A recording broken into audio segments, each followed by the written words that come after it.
أعوذ بالله من الشيطان الرجيم. بسم الله الرحمن الرحيم.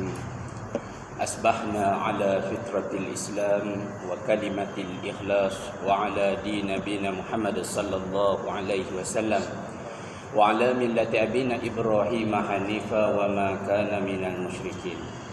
الحمد لله الذي أحيانا بعدما أماتنا وإليه النشور. أحييكم بتحية الإسلام تحية طيبة ومباركة من عند الله تعالى.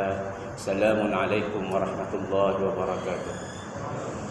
Para imam, ahli jawatan kuasa masjid, para alim, para jemaah dirahmati Allah sekalian. Hari ini merupakan hari yang ke-20 kita sudah masuk Ramadan. Qala sahihan min al-Bukhari wal Muslim, iza ja'at Ramadan wa futihat abwabul jannah wa ghulqat abwabun nar wa sufidatis syayatin. Apabila datangnya Ramadan, maka terbukalah pintu syurga seluas-luasnya, maka ditutup pintu-pintu neraka baginya, dan syaitan itu dibelenggu. Di dalam penyataan hadis ini, betapa besarnya pahala di bulan Ramadan, dan Allah bukakan kemuliaannya sehingga para malaikat ditugaskan oleh Allah Ta'ala mempunyai kriteria kerja dan tugas sendiri. Masing-masing ada. Dan kita tahu para malaikat ni la ya'sunallaha ma amarahum wa yaf'aluna ma yu'marun. Itu sifat malaikat. Dia tidak ada nafsu yang bercanggah. Ya, la ya'sunallaha ma amarahum. Apabila Allah Ta'ala perintah untuk dia lakukan sesuatu, tiada pertikaian, maka dia laksanakan setiap apa yang disuruh. Maka ada malaikat yang kerjanya sujud berpanjangan sehingga yaumil qiyamah, sehingga hari kiamat. Ada malaikat yang ditugaskan menjaga aras, pintu syurga dan sebagainya, yang seperti mana kita ketahui. Sehinggalah mereka melihat pintu syurga dibuka. Maka mereka tahu apabila pintu syurga dibuka, ketika itu Ramadan telah tiba. Adapun pintu neraka memang terbuka sepanjang masa, tetapi apabila ianya ditutup, ia menunjukkan Ramadan telah datang. Bukanlah kerja malaikat penilaiannya masa seperti kita duk kira Januari, Rejab, Sya'ban, Ramadan. Tidak. Mereka beribadat mengikut ataupun mengerjakan apa perbuatan yang mereka yang telah Allah Ta'ala tetapkan maktubah alaih kepada mereka. Sehingga mereka melihat pintu syurga terbuka dan pintu neraka tertutup, maka menandakan Ramadan telah masuk. Maka ditanya, kenapa pintu syurga dibuka? Maka inilah yang disebut sebagai Allah memberikan kelebihan kepada umat Muhammad sallallahu alaihi wasallam untuk meniti masuk ke dalam syurga ataupun untuk mendapat syurga Allah. Di bulan yang lain, di waktu-waktu yang lain, adakah pintu syurga dibuka? Jelas jawapannya, pintu syurga ditutup. Betapa besarnya hikmah, ya, yang Allah besarkan, lebarkan untuk manusia dapat mengecapi syurga. Maka orang bertanya, hadis keratan yang terakhir, wasufidatus syayatin, syaitan dibelenggu.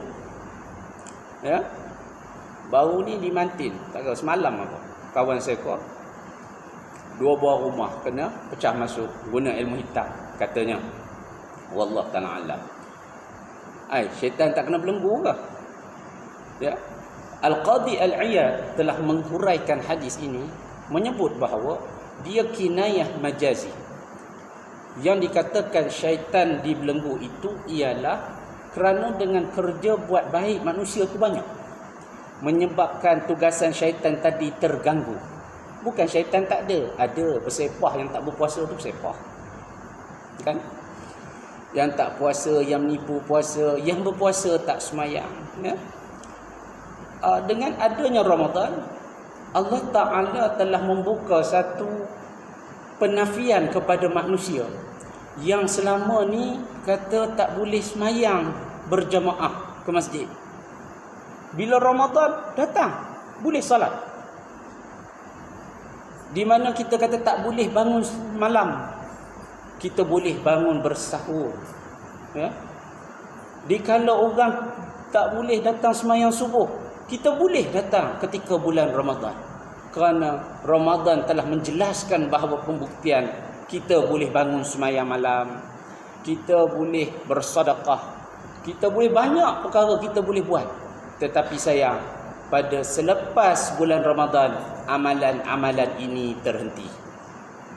Inilah yang menjadi satu kerugian kepada kita semua, ya.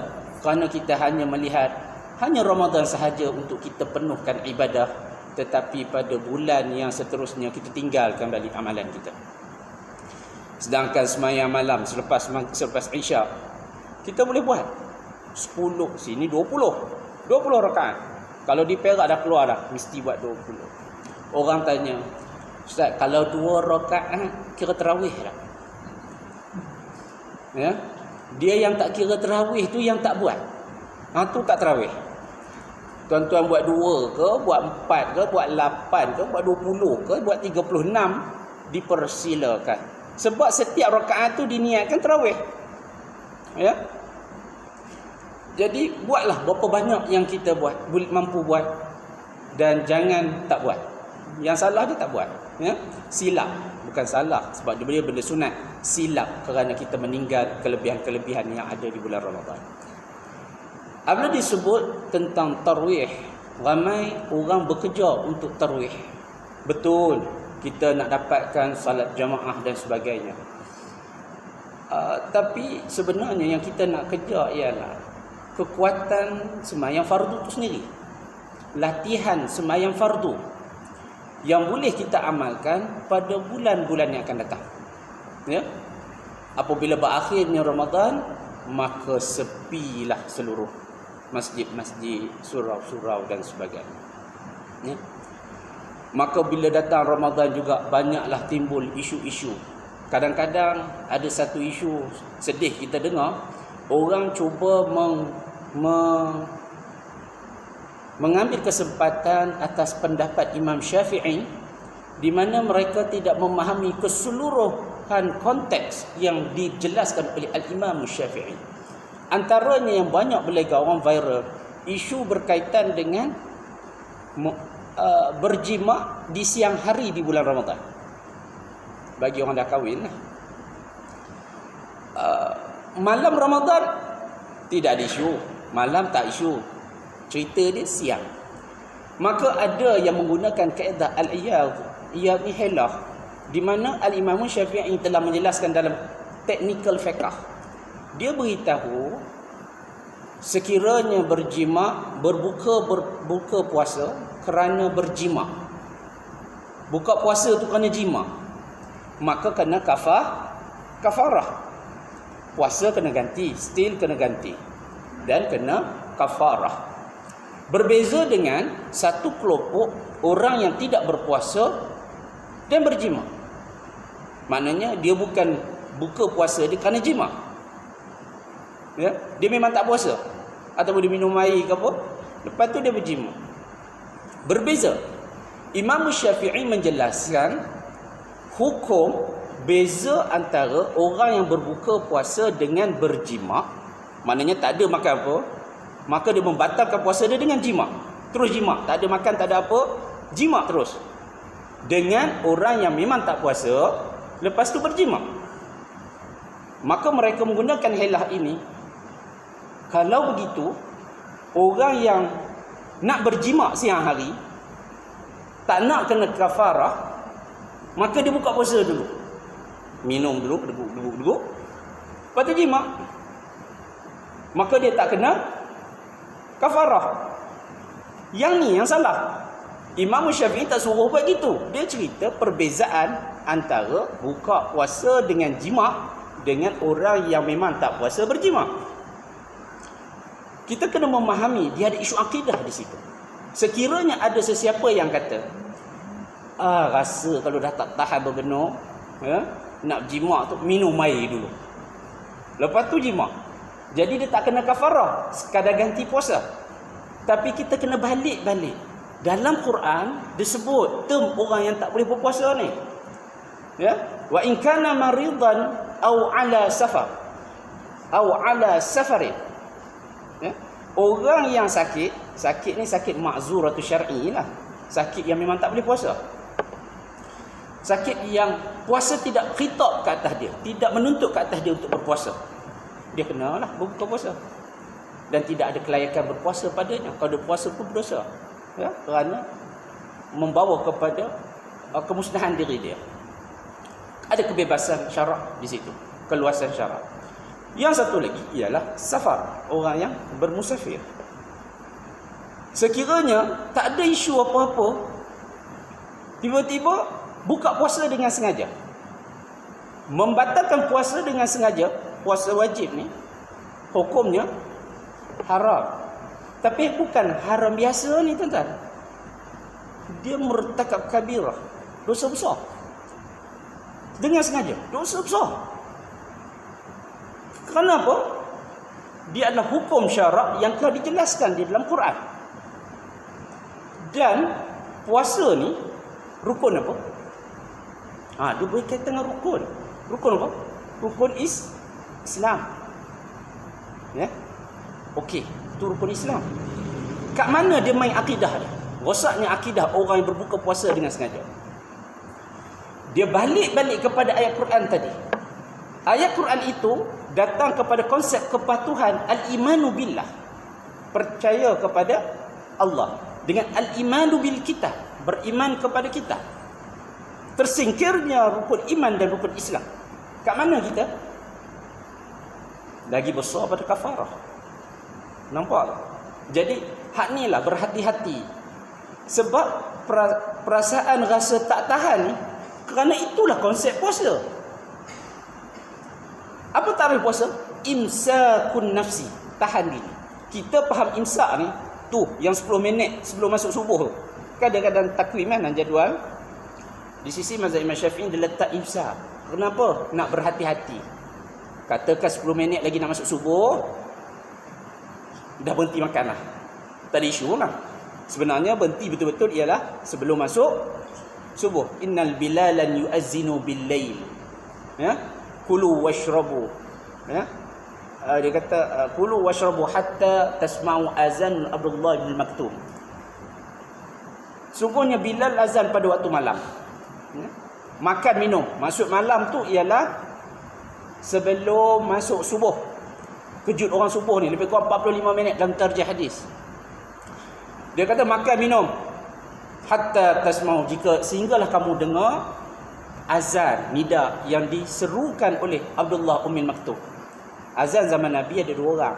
Seorang Bilal, seorang lagi Abdullah Ummil Maktum. Abdullah bin Maktum ni dia azan betul on the dot masuk waktu subuh. Katakan masuk 5.52, 5.53 contoh. 5.52 tu dia azan lah. Bilal pula dia azan 45 minit sebelum tu. Mengejutkan, kejut orang untuk solat subuh. Jadi sebab itu dia kata, jika kamu dengar azan Bilal, makan minum boleh lagi. Awal lagi waktunya. Tapi berhenti bila dengar Ummil Maktum azan. Jadi dalam kaedah di sisi Asy-Syafi'iyah meletakkan imsak itu 10 minit li ikhtiyar, untuk berhati-hati supaya kita dah berhenti makan, bersedia untuk puasa. Sebenarnya takrif imsak itu ialah menahan diri. Sebab tu tak ada beza kalau orang tu kata, jika kamu tak tahan nak berjimak, minum dulu betul berjimak. Apa beza dia dengan kalau kita kata ada kawan kita tengok orang duduk tengah hari tu kan, tengok orang bancur air air bandung, sirap bandung tu, ataupun tengok kedai mamak ayam tanduri ke, tak tahan lah, pergi makan. Sama je. Benda yang sama sebenarnya. Anjuran untuk membatalkan puasa, sama ada kerana jimat ataupun kerana tak tahan makan dengan sengaja, kecuali dengan kanak-kanak yang baru bertatih, itu adalah berdosa besar. Sebab itulah prinsip berpuasa. Mana ada puasa tak rasa lapar? Mana ada puasa tak rasa dahaga? Mana ada puasa tak rasa letih? Kerana itulah prosesnya tarbiyah yang ada di dalam Islam. Ya? Kecualilah orang tu datang mudarat. Tiba-tiba hydration berlaku pada dia kerana dia tidak bersahur dan sebagainya. Belum ada sejarah orang berpuasa mati kerana berpuasa. Ya, mati kerana makan banyak ada. Pernah jumpa? 100 orang mati kerana berpuasa. Masuk surah khabar, berita utama. Tak ada lagi dalam sejarah. Ya? Yang ni kita tahu sebab Islam tidak pernah dalam didikan Islam ataupun dalam hukum-hukum Islam tidak ada bersifat mendera, melainkan dia adalah tarbiyah. Begitu juga helah yang kedua. Hukum had, hukum hudud. Hukum potong tangan. Hukum potong tangan ni tuan-tuan bukan kata curi potong tangan selalu. Tak. Dia kena tengok pentakrifan barang yang dicuri, sifat barang yang dicuri. Dia ambil barang dicuri itu di mana? Syarat dia ialah barang yang dicuri itu ialah barang yang layak disimpan. Contohnya, barang yang memang layak dia tempat dia di situ. Contoh, duit orang tu simpan di dalam laci. Diambil dalam laci. Beza dengan beg duit duduk depan pintu rumah. Beza. Sampai begitu, kalau nak potong tangan orang tu, nak tengok orang tu curi tu macam mana. Elemen mencuri tu. Duit dalam bank, dia pergi rompak bank. Memang duit simpan dalam bank. Yang tu ada patut, boleh kena. Jadi, macam mana dia nak helah mencuri, tak kena hudud. Jadi dia buat 4-5 orang. Seorang pergi mencuri, masuk rumah, ambil barang yang tersimpan tu, letak depan pintu rumah. Lari. Seorang lagi datang, tengok depan pintu, tarik, bawa letak tepi jalan. Satu kelompok lagi ambil daripada jalan, bawa lari. Ya, benda ni semua dah dibincangkan dalam hukum fiqh. Helah manusia nak tipu tahu hukumnya tu. Ya, ini semua panggil Yahudi lah. Yahudi kan pandai, dia nak trik. Tetapi kita kena faham, berkaitan dengan akidah, dia iman asas dia. Kalau kita nak menipu puasa, boleh tak? Boleh. Siapa nak tahu? Masuk dalam toilet tu, telan 2-3 cepuk air, siapa nak tahu? Dia berkaitan dengan akidah, yakin. Sama ada kita rasa kita ni beriman dengan Allah atau tidak. Sebab itu puasa bukan perlu ada orang ikut puasa tak puasa, puasa tak puasa. Tak ada. Dia iman masing-masing. Benar iman kita, selamat puasa kita. Goncang iman kita, habis, lebuh puasa kita. Jadi ibadat dengan Allah Azza wa Jalla ini, dia berkaitan dengan iman, yakin. Sebab itu nak besar pahalanya, banyaklah gandakan ibadatnya. Nak kurang, sendiri mau tanya. Dia macam orang yang bawa guni, ya, dia nak kutip banyak mana diisi dalam guni dia, dalam karung dia. Siapa nak sikit tak payah kutip. Begitulah hakikat ibadah yang ada, terutama di bulan Ramadan. Siapa nak puasanya itu besar pahalanya, gandaannya, maka dia baca Quran, dia bersedekah, ya, dia menjaga perkara-perkara yang membatalkan pahala puasa dan menambahkan ibadat-ibadat. Berbeza dengan orang yang sekadar berpuasa, yang menahan lapar dan dahaga, dikala mereka tidak memasukkan pahala di dalam karung-karung gandaan pahala puasa mereka. Itulah rugi. Jadi yang kita nampak secara umumnya ialah puasa berkaitan dengan akidah. Siapa yang nak banyak, itu akidah dia. Kuat lemahnya akidah dia, disitulah banyak ataupun sikit ibadat. Ya, itu kunci dia. Maka sebab itulah disebut wa futihatil abwabul jannah. Dibukakan Allah pintu syurga kepada siapa yang menginginkan. Dan jika orang yang tak nak, maka rugilah dia. Ya? Sayangnya kita berpuasa, Tetapi bila berakhir Ramadan, masuk Syawal, masuk Zulhijjah, masuk Zulqa'dah, tak ada dah. Tak ada dah ibadat-ibadat yang macam Ramadan kita buat hari itu. Sebab itu disebut, banyak kali disebut, ya, Syahrul Ramadan, Syahrul Tarbiyah. Bulan training, bulan sekolah, di mana dia sekolahkan kita supaya ibadat-ibadat yang kita buat pada bulan Ramadan ini dilanjutkan, diteruskan pada bulan-bulan yang seterusnya. Kita kejar supaya kita khatam Quran pada bulan Ramadan. Sayang, khatam tu khatam terus.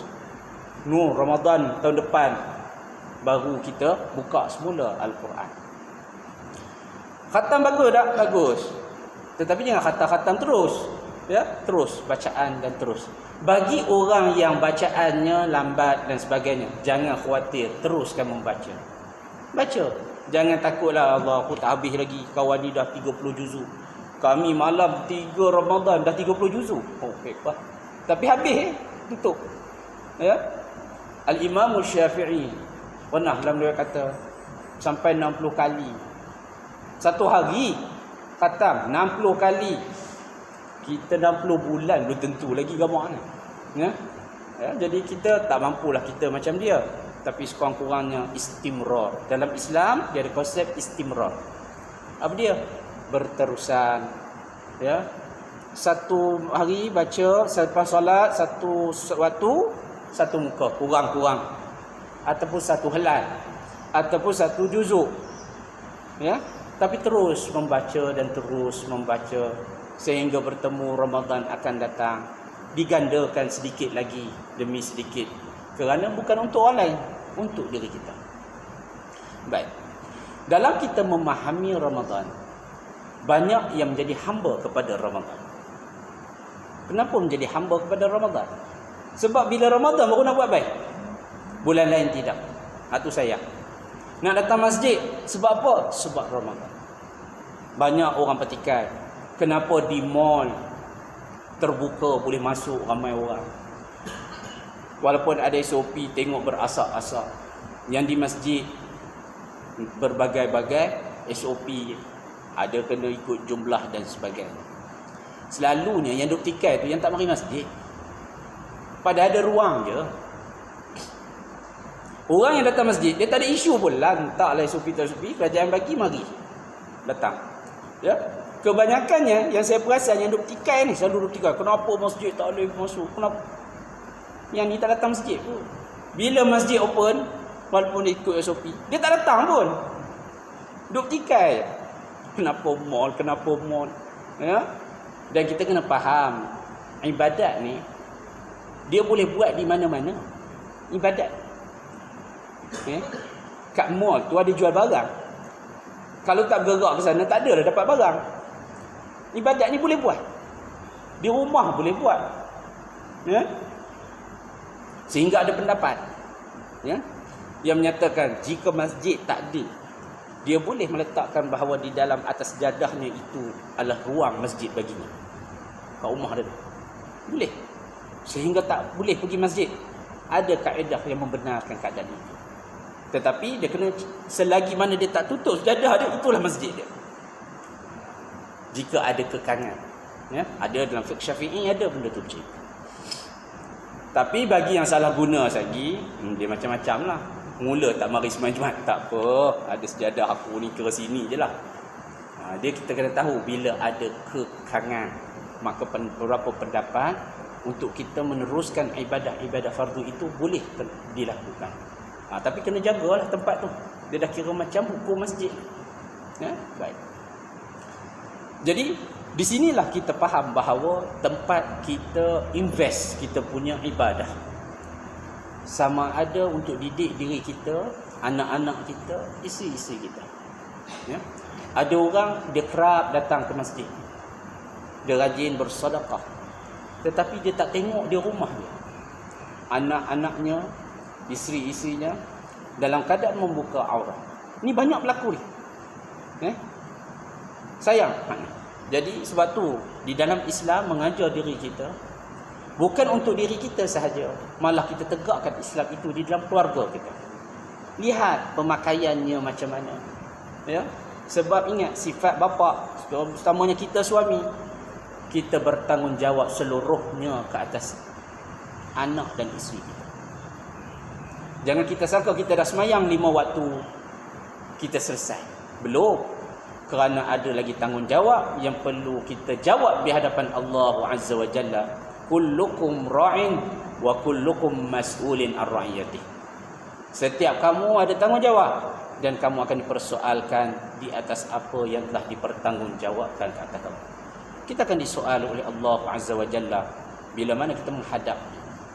Kita tahu Ramadan tiap tahun akan datang. Betul tak? Setiap tahun mesti akan datang Ramadan. Cuma kita tu sempat tak sempat. Kita tahu umur pencen kita 60, 55. Ya, betul umur tersebut. Sempat tak nak ke umur tu?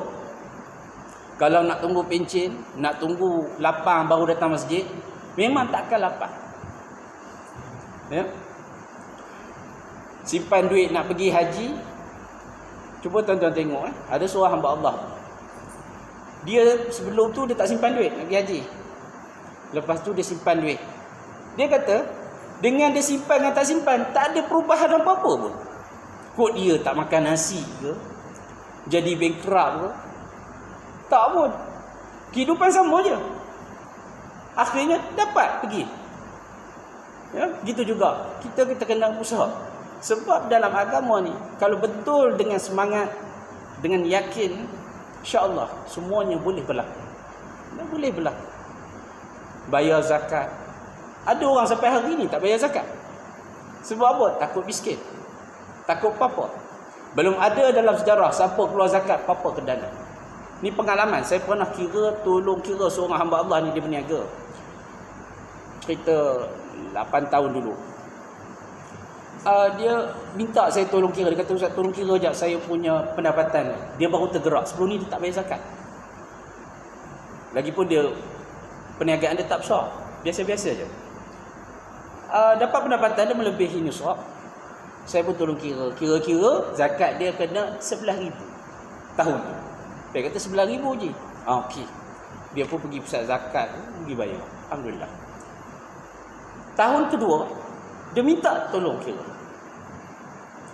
Naik 28,000. 28,000 naik. Berapa persen naik? Lebih 100%. Naik 28,000. Zakatnya, mana untungnya lagi besar lah. Dia besar zakatnya adalah berdasarkan keuntungannya. Untung dia besar lah maknanya. Tahun seterusnya 45 atau 48. Macam itulah. Saya tolong kira. Ya. Yang terbaru saja saya usik dia tadi, Ji, berapa zakat? 100,000. Dia kata saya bayar zakat lagi banyak, Ustaz. Saya kata ginilah sifat zakat ni. Dia macam terim pokok bunga. Dia terim, naik pucuk baru. Itu sifat dia. Kerana tutahhiruhum wa tuzakkihim biha. Kerana dalam harta kita ada hak orang lain. Kita keluarkan hak orang, maka bercambah hak kita lagi. Jadi kita kena gitu, kena faham dalam konsep Islam. Sebab tu belum adalah sejarah orang yang keluar zakat bankruptcy. Dan sampai hari ini berlipat ganda untung. Dah banyak cawangan perniagaan dia. Padahal buat stiker je pun. Stiker. Dia berkata, PKP laku ke? Laku dia cakap. Tak tahulah orang tampal kat mana stiker tu. Tapi laku. Berganda-ganda keuntungan. Dan tuan-tuan boleh semak kepada pengeluar-pengeluar zakat. Kecuali bila berlaku ekonomi, krisis ekonomi global. Turun je. Tak jatuh bankrupt pun. Still ada duit zakat. Kerana ada keuntungan. Dan itulah hakikat di dalam Islam. Orang yang ada harta, kita jangan lupa. Kadang-kadang kita hidup dalam, kita rasa resah. Kan? Rasa resah. Kenapa susah hati? Semayang, puasa. Kita lupa kadang ada satu benda lagi. Iaitu dalam harta kita ada hak orang lain. Jadi, jangan kita anggap kita dah keluar zakat. Kalau bayar fitrah, itu zakat fitrah. Kan? Selangor dia ada 7, ada 14, ada 21 Tengok jenis beras makan. Wilayah Persekutuan dia buat sama juga, tak silap saya, sama macam Selangor. Pilihlah yang mana grade kita. Kalau hari 9, 7. rata. Negeri lain pun banyak begitu. Jadi itu fitrah. Zakat fitrah lain.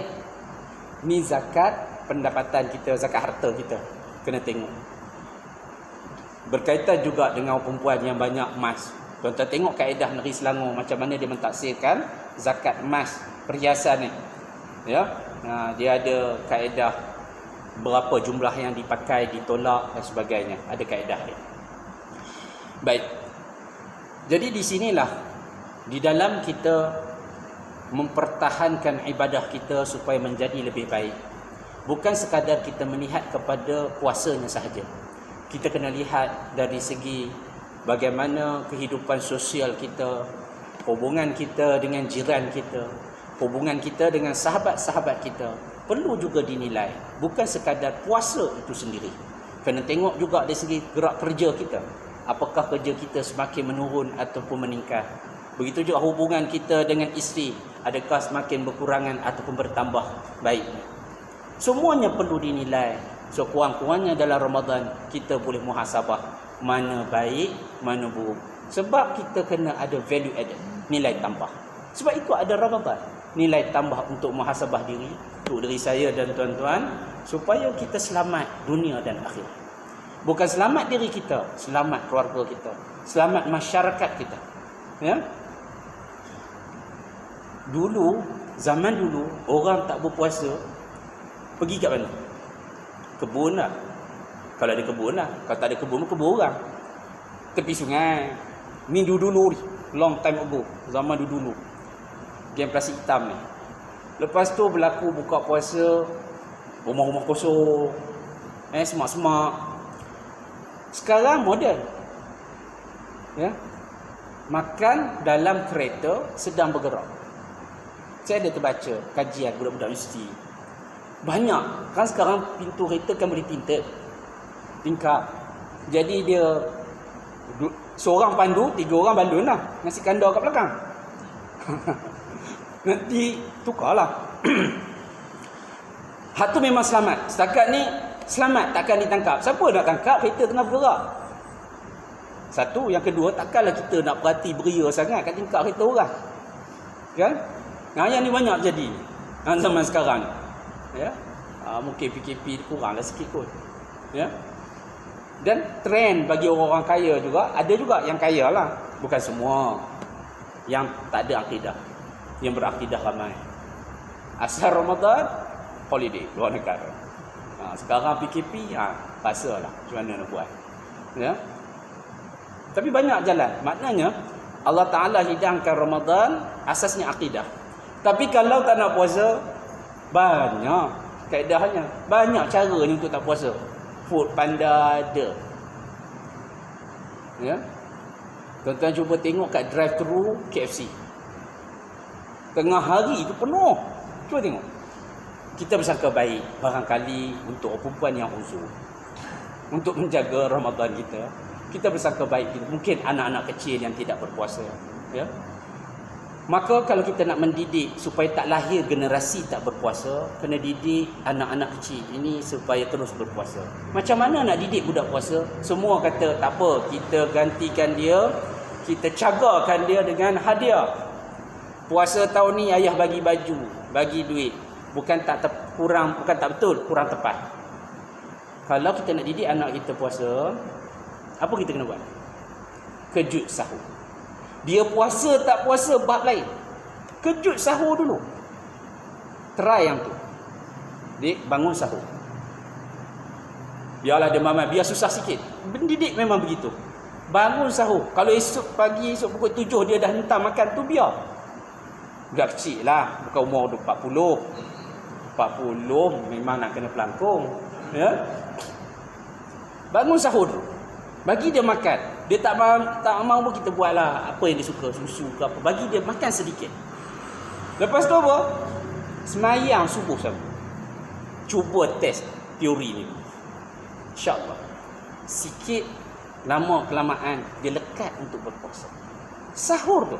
Sebab tu dia kata tasahurul barakah. Dia sebut sahur itu berkah. Ni keberkatan dia. Kalau tuan-tuan nak mendidik cucu-cucu, anak-anak, anak hak tua tu kena lihatlah sikit. Ya, payah sikit tapi kena usaha. Daripada kecil tu, agak-agaklah janganlah kecil baby suruh kejut sahur. Darjah 1 tu lah kita kata, dia dah cerdik sikit. Bangun sahur sama kita. Paling baik dapat sembahyang subuh dengan kita. Lepas tu kita tengok dia tahan pukul berapa. Esok buat lagi. Dia akan terbina satu semangat nak berpuasa. Sebab tu didikan ni kena tanam daripada kecil. Daripada awal penanaman benih untuk berpuasa. Kerana apa? Kita nak tutup lahirnya generasi-generasi tidak berpuasa. Banyak tuan-tuan. Ya? Semalam saya jumpa sendiri depan mata. Isau kok. Iyalah kalau makan kuih boleh telan. Asal kok telan-telan keluar juga asap. Saya bagi salam. Assalamualaikum. Dia nak jawab juga salam, keluar asap. Banyak. Bukan umur setahun. Ya. Umur dah dekat 50 dah. Macam mana dia nak didik anak dia puasa? Kalau dia sendiri tak berpuasa. Ya. Yang ni kita nak tutup generasi tak berpuasa ini dengan lahirnya generasi berpuasa. Didiklah ketika mereka kecil lagi. Bersahur dulu. Sembahyang subuh. Lepas tu biar. Mana dia nak tidur balik ke apa, budak-budak dia nak pergi sekolah pun biarkan dia pergi sekolah. InsyaAllah lama kelamaan kesannya ada. Ya. Jadi cukup sekadar itu peringatan bagi kita. Dan sekarang ni pun ya kita berdoa kepada Allah mudah-mudahan diangkat wabak ni. Semakin menular nampaknya. Ya. Di sekolah-sekolah banyak ya kena dah. Mudah-mudahan Allah angkat dan ampun dosa saya dan dosa kita semua. Ya, mudah-mudahan Ramadan diraikan dengan penuh ketakwaan ya, la'allakum tattaqun, dengan penuh ketakwaan, dan kita bersabar di atas musibah yang berlaku. Mudah-mudahan Allah tempatkan di tempat ya orang yang beriman, minasyuhada was salihin ya. Jadi cukup sekadar itu. Ampun dan maaf sekiranya ada kekurangan. Wa man asabaka min hasanah fa min Allah, wa man asabaka min sayyi'ah fa min nafsih. A'udzu billahi minasy-sami'il 'alim minasyaitonir rajim. Allahumma arhamna bil Qur'an waj'alhu lil imama wa nuran wa hudan wa rahmah. Allahumma dzakkirna minhu ma nusina. Allahumma dzakkirna minhu ma jahilna. Warzuqna tilawatahu ana al-layl wa atrafan nahar. Waj'alna hujjatan ya rabbal alamin. Radina billahi rabba wa bil islami dina wa bi Muhammadin nabiyyan wa rasula. Rabbana zidna ilma warzuqna fahma وعملا صالحا متقبلا. اللهم لا تدع لنا مقامنا هذا ذنبا إلا غفرته ولا مريضا إلا شفيته ولا فاقرا إلا أغنيته ولا جاهلا إلا علمته ولا موتا إلا رحمته ولا موتا إلا رحمته ولا امتحانات إلا نجيت من هوائج الدنيا يا أرحم الراحمين. وصلى الله على محمد وعلى آله وصحبه وبارك وسلم والحمد لله رب العالمين. السلام عليكم ورحمة الله وبركاته.